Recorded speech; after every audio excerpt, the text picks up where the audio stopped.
Hi friends, நம்ம விஜய் மல்லி ஸ்டோரியில் வந்து மவளே நீ மட்டும் இதில் வந்து மல்லி மட்டும் இதில் இன்வால்வ் ஆகாமல் இருந்துச்சு அப்படின்னா கண்டிப்பாக உனக்கு தூக்கு மேடை தாண்டி இல்லை ஜெயிலில் தாண்டி தூக்கி போட போகிறேன் அப்படிங்கிற மாதிரி தான் இருக்குது.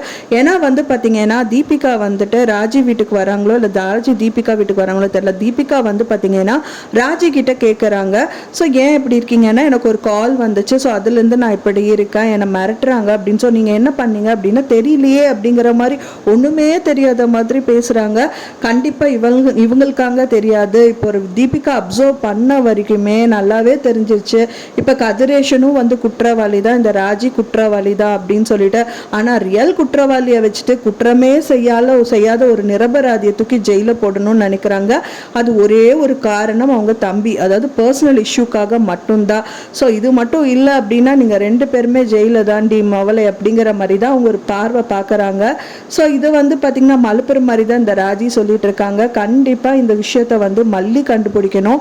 மல்லி கண்டுபிடிச்சாலும் என்னங்க பிரச்சனை? ஏன்னா வந்து இந்த கேஸ் வந்து இவங்க கையில் இருக்கிற வரைக்கும் இவங்க ஆட்டி வைக்கிறது தான் வந்து நடக்கும். இதுவே வேற யாரோ போலீஸ் வந்தாங்கன்னா ரொம்பவே நல்லா இருக்கும். வேற யாராவது இதுல இன்வெஸ்டிகேஷன் பண்ணி இவங்களோட ஹையர் அஃபிஷியல் கையில போய் ஸோ அவங்க வந்து பண்ணாங்கன்னா மட்டும்தான் மல்லி தப்பிக்கிறதுக்கு நிறையவே பாசிபிலிட்டி இருக்கு. ஸோ அந்த கோணத்துல கூட நம்ம யோசிக்கலாம். ஸோ அந்த மாதிரி யோசிச்சா மட்டும்தான் வந்து மல்லி தப்பிக்கிறதுக்கு நிறையவே பாசிபிலிட்டிஸ் இருக்கு. ஸோ அவங்க கூட சொல்றாரு, இப்போ தீபன் கூட சொல்றாங்க, ஸோ நீங்க வந்து ரிட்டர்ன் அவங்களுக்கு வந்து திரும்பவும் சோஷியல் மீடியாவில் ஒரு வாய்ஸ் நோட்டை இதை வந்து ஒரு வீடியோ எடுத்து அவங்க அப்லோட் பண்ணிட்டீங்கன்னா தீபிகாவோட கோவம் வந்து கம்மி ஆயிடும் அப்படின்றாங்க. சான்ஸே இல்லை சார், அவங்க பயங்கரமாக என் மேலே கோவமாக இருக்காங்க. என்னதான் நீங்கள் வந்து வீடியோ எடுத்து இதெல்லாம் வந்துட்டு அவங்க பண்ணலன்னு சொல்லி நாங்கள் போட்டால் கூட அவங்களும் என்ன சொல்லுவாங்க, இந்த கேஸ்லேருந்து நான் தப்பிக்கிறதுக்காக தானே நீ இந்த மாதிரியெல்லாம் பண்ணங்கிற மாதிரியெல்லாம் சொல்லுவாங்க. நீ என்ன வேணா பண்ணிக்கோடி, நீ என் கையில் தான் அப்படிங்கிற மாதிரி திரும்பவும் வந்து வரைஞ்சு கட்டிட்டு நிற்பாங்க அப்படிங்கிற மாதிரி தான் தெரியுது. ஸோ அதனாலேயே வந்து மல்லியும் வந்து உஷாராயிட்டாங்க. தீபிகா இந்த கேஸை ஹேண்டில் பண்ணுற வரைக்குமே அவங்களோட குடிமை வந்து அவங்க கையில் தான் இருக்கும், தீபிகா கையில்.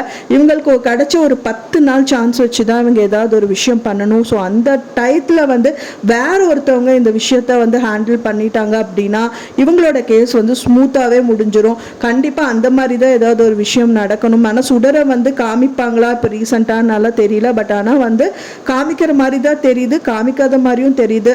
ஸோ அதுக்கு அவங்க வராங்களோ இல்லையோ, அவங்களே வந்தாலும் மல்லிக்கு அப்போஸாக தான் இருக்க போகிறாங்க. அவங்க பாசிட்டிவாக மல்லிக்கு பேசுவாங்களா அப்படிங்கிற மாதிரியெல்லாம் நிறைய எதிர்பார்க்கல் வருது.